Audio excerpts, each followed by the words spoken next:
नमस्कार साथियों सभी का यह सवाल है जैसे रीट लेवल 2 के विद्यार्थियों का या लेवल 1 के विद्यार्थियों का या जिनके परिणाम कर्मचारी चयन बोर्ड से रुके हुए हैं, जिनके जारी होने हैं, उनके सभी के ये सवाल है कि सर चुनाव आयोग से परमिशन कब तक मिलेगी। तो बिल्कुल ये कर्मचारी चयन बोर्ड के सचिव जी ने डॉक्टर भागचंद बदाल जी ने बताया है कि कितने दिनों बाद परमिशन मिल सकती है, कितना लंबा प्रोसेस होने वाला है। देखिए साथियों, इन्होंने बताया है कई अभ्यर्थी ये प्रश्न पूछ रहे हैं कि आईए इत्यादि का रिजल्ट निकालने के लिए चुनाव आयोग से परमिशन ले ली है क्या। ऐसा इन्होंने बताया है साथियों आईए भर्ती का रिजल्ट के लिए। तो बिल्कुल देखिए साथियों, इन्होंने क्या बताया है कि कब तक परमिशन मिलेगी। देखिए, पूरा देखकर जाना है। आप सभी साथियों को अवगत कराना चाहूँगा कि इलेक्शन कमीशन से अनुमति की प्रक्रिया निम्न चरणों से गुजरती है। अब देखिए साथियों, कौन कौन से चरणों से गुजरती है, इसलिए टाइम लगता है परमिशन मिलने में। अनुमति हेतु डीओपी को निवेदन करते हैं पहले, फिर डीओपी से प्रकरण अनुशंसा के लिए मुख्य सचिव महोदय की अध्यक्षता में गठित समिति में भिजवाना है। फिर उसके बाद में मुख्य सचिव महोदय की समिति द्वारा एमसीसी में शीतलन की अनुशंसा करना है। यानी कि 3 जगह से तो गुजर चुका, चौथी जगह से फिर प्रकरण इलेक्शन डिपार्टमेंट जयपुर को भेजा जाता है। उसके बाद में फिर 5वें नंबर पर उसके बाद इलेक्शन डिपार्टमेंट राजस्थान उपयुक्त पाए जाने पर प्रकरण को या तो अपने स्तर पर निस्तारित कर देता है, यानी कि उनको लगता है कि हाँ ये परमिशन देने लायक है, तो बिल्कुल यह राजस्थान में भी परमिशन मिल जाती है राजस्थान के जो चुनाव आयोग के अधिकारी होते हैं उनसे।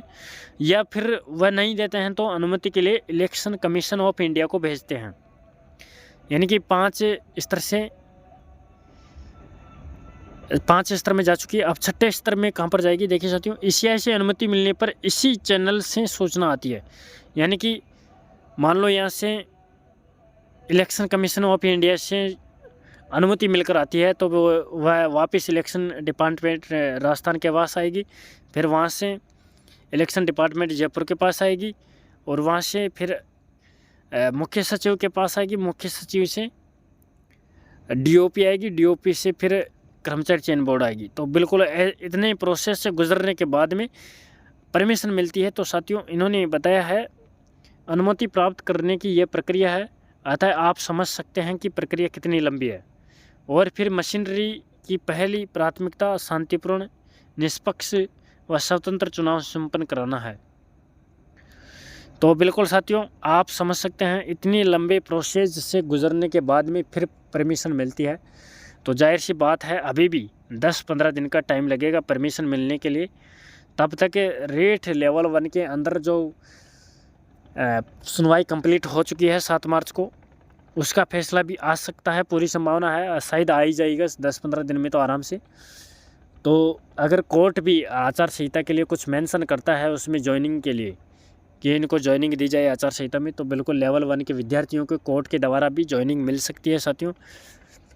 जिस दिन 7 मार्च की सुनवाई में यह मांग भी रखी गई थी कि आचार संहिता में इनको ज्वाइनिंग देने के लिए कुछ न कुछ आप जिस हिसाब से ये विनती की गई थी कि कुछ न कुछ आप इनके शीतलन देने की ज़रूर कोशिश करें कोर्ट के माध्यम से, ताकि इनकी ज्वाइनिंग हो सके। तो उसके माध्यम से साथियों रेट लेवल 1 के विद्यार्थियों को कोर्ट के माध्यम से भी कुछ शीतलन मिल जाती है ज्वाइनिंग के लिए। तो बिल्कुल आपको ज्वाइनिंग हो सकती है।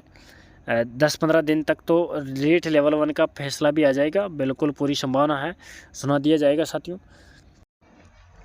तो साथियों, इतने लंबे प्रोसेस से गुजर के आती है फाइल, तो साथियों टाइम तो लगेगा साथियों परमिशन मिलने में, तो लगभग 10-15 दिन का टाइम लगेगा।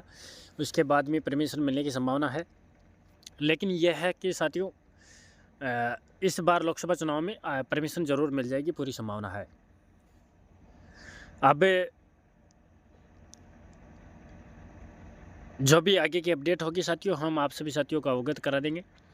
हम आपसे एक रिक्वेस्ट और करना चाहते हैं कि जो चैनल पर पहली बार आए, चैनल को सब्सक्राइब करके भी ज़रूर जुड़े, ताकि हम जो भी नया वीडियो डालें उसका नोटिफिकेशन आपके पास तुरंत पहुंचे। इसलिए चैनल को सब्सक्राइब करके भी ज़रूर जुड़े। थैंक यू दोस्तों।